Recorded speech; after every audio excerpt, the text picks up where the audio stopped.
श्रीमद् भगवत गीता अध्याय 15 पुरुषोत्तम योग श्लोक 15 में भगवान श्री कृष्ण भन्नुहुन्छ सर्वस्य चाहम हृदय सन्निविष्टो मत्ता स्मृतिर्ज्ञानम अपोहनम च वेदैश्च सर्वैरहमेव वेद्यो वेदान्तकृत वेद विदेव चाहम। म नै सम्पूर्ण प्राणीहरूको हृदयमा स्थित छु तथा मबाट नै अपोहन अर्थात संशय इत्यादि दोषहरूको नाश हुन्छ। सम्पूर्ण वेदहरूद्वारा जानिने तत्व म नै हुँ। वेदको तत्वको निर्णय गर्ने र वेदलाई जान्ने वाला पनि म नै हुँ। अब योगेश्वर श्रीकृष्णले आफ्ना विभूतिहरूको विवरण दिँदै दिँदै ती विभूतिहरूको विवरणलाई उपसंहार गर्दै हुनुहुन्छ। कहाँ कहाँ तिमीले आज भौतिक पदार्थ देखेका थियौ, तेरो मेरो देखेका थियौ, ती सबै कुरालाई हटाएर मलाई देख्न थाल्नुपर्छ भनेर कहाँ कहाँ भन्नु। त्यो सबै कुरालाई सम्झ्यौँ त। अब त्यसको अन्तिम कुरा आउँदैछ। खास यो सूत्र कस्तो हो भने आएको थियो नि 15 को 6 ममै वांशो जीव लोके जीव भूता सनातना। जीव यानी तिमी मेरो अंश हो भनेको थियो ईश्वरले। अब यहाँ चाहिँ के भन्छ त, तिमी अंश मात्रै होइनौ, सर्वस्य चाहम हृदय सन्निविष्टो, म तिम्रो हृदयभित्र नै बस्दछु, मेरो निवास स्थान तिम्रो हृदय हो। हेर्नुहोस् त, अब पहिले भन्यो कि तिमी मेरा हो, अनि भन्छ कि म तिमी भित्रै छु। त अहिलेसम्म जति विभूतिले आए, सूर्य, अग्नि, चन्द्रमा, पृथ्वी, औषधि, जठराग्नि, वैश्वानर, यी जति पनि आए र यो पिपलको वृक्ष, संसार रूपी पिपलको वृक्ष, यी जति पनि कुराहरू आए, अवयवहरू आए, ती सबैलाई बुझाउँदै बुझाउँदै बुझाउँदै बुझाउँदै बुझाउँदै बुझाउँदै आएर अब योगेश्वर भन्नुहुन्छ कि म तिम्रो हृदयभित्र छु। र तिम्रो हृदयभित्र छु मात्रै होइन, म के भन्नुहुन्छ, मत्ता स्मृतिर ज्ञान मपोहनम छ। म स्मृति हुँ। स्मृति भनेको मेमोरी भन्नु मिल्दैन। स्मृति भनेको रिमेम्बरेन्स। रिमेम्बरेन्स भनेको के हो? अरू सबै त बाहिरी स्मृति हुन्। हामी काम लाग्दैन। मैले कति पढेको छु, कति लेखेको छु, कसको नाम याद छ, सम्पत्ति याद छ, यसको केही अर्थ छैन। मूल ईश्वर याद आयो कि आएन मलाई भित्र, त्यो याद चाहिँ बाहिरबाट आउँदैन, मस्तिष्कमा आउँदैन, मनमा आउँदैन। त्यो भित्र, त्यो हृदयभित्र, हृदय यानी आत्मगुफाभित्र त्यो स्मृति यसरी उठेर आउँछ। त्यसलाई स्मृति भनिन्छ। मता स्मृतिर ज्ञान। र जुन घडी स्मृति जन्मिन्छ त्यसै घडी ज्ञान पनि हुन्छ। एकैचोटि छर्लङ्ग देख्छु म। त्यो ज्ञान हाम्रो लागि दर्शन हो। It's a process of seeing. ज्ञान भनेको थिङ्किङ, कोग्नाइजेन्स होइन। अध्यात्ममा ज्ञान भनेको देख्ने प्रक्रिया हो, सिधै प्रत्यक्ष अनुभव गर्ने प्रक्रिया हो। त्यसकारणले यो कुनै बसेर मैले वाद विवाद गर्ने, वादे वादे जायते तत्त्वबोध भनेर गर्ने विषय होइन यो अध्यात्म।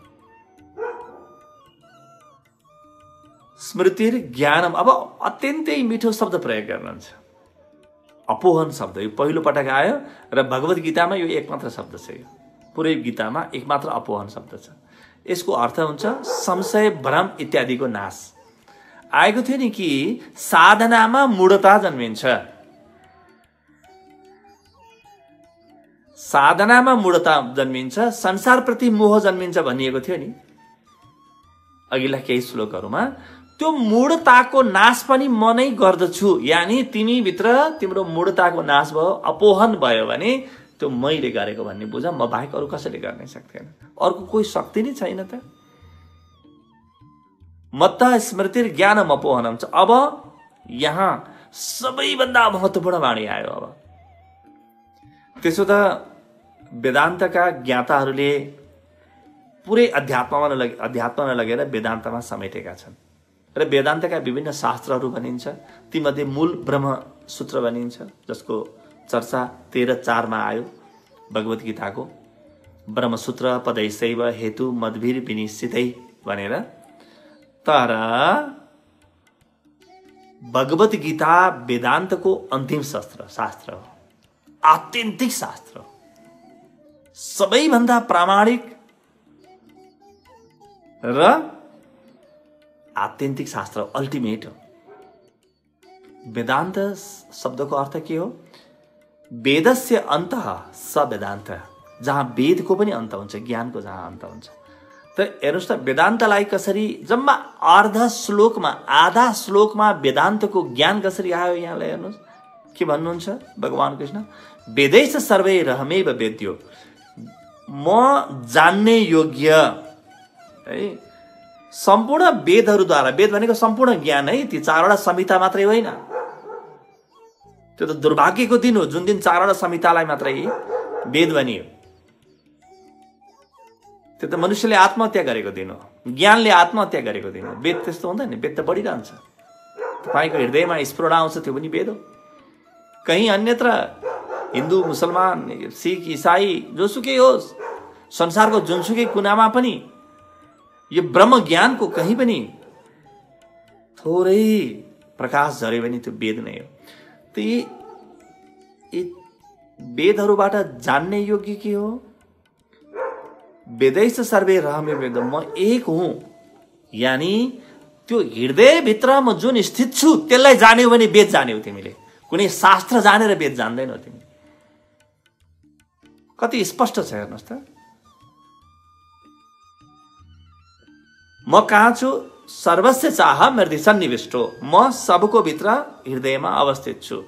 र मलाई जान्नको लागि, अथवा वेदको ज्ञाता, वेदज्ञ, वेदविद को भन्छ? जसले मलाई जान्दछ। यानी तिमी भित्र बसेको मलाई जसले जान्दछ। यानी तिमी आफूलाई चिन्ने बित्तिकै ब्रह्माण्डलाई चिन्यौ, जन्मियो ब्रह्म ज्ञान। त एउटा यो भयो।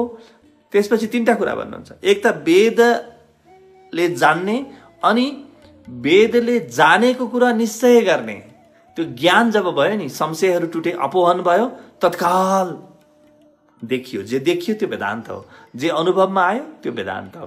र म वेदान्त मात्रै होइन, म वेदान्तको 3टा पाटा। एउटा त जान्ने कुरा म हुँ, र जानिएको जुन जानियो नि, त्यो जानेको निर्णय गर्ने तत्त्व पनि म हुँ।